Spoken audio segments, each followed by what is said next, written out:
No rice nga lang ba ang low carb? Actually po, hindi lang po rice ang inaalis natin. Blessed day to you. No rice, no pasta, no high carb bread, no sweets na mga fruits, no starchy vegetables like potato. Ano nga lang kakainin? Meat, chicken, seafoods, egg, and fish. Actually, yan po yung mga kailangan lang talaga natin. At lahat na mga hindi ko nabanggit, katulad ng mga cakes, hindi po talaga siya puwede sa'tin, mga sweets.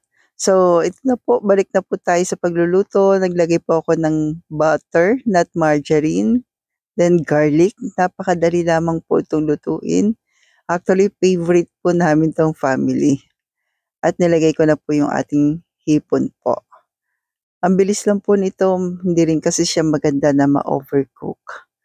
So dun po sa mga nagtatanong madalas po, hindi lang talaga no rice si low carb, katulad po na aking nabanggit. So naglagay na tayo ng asin at paminta bilang pampalasa.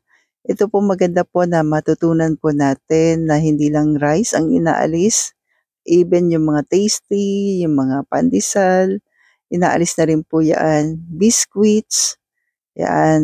Mas okay na i-research natin po ano nga ba, gaano ba karami ang carbs na ating kakainin po. Kaya po pati yung mga sugary fruits, anong fruits ang puwede? Avocado kung hindi ka po oxalate sensitive,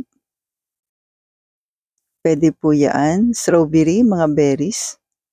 So dun sa pagluluto natin, after natin maigisa po sa bawang, nilagay natin yung hipon and pamandalian, luto na po kaagad. Ang bilis 'di ba po?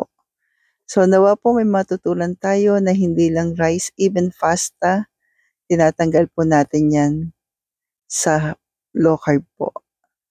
At kung nagpapagaling, mas maganda kung asin lamang po ang pampalasa. So stay healthy, stay low carb, follow for more.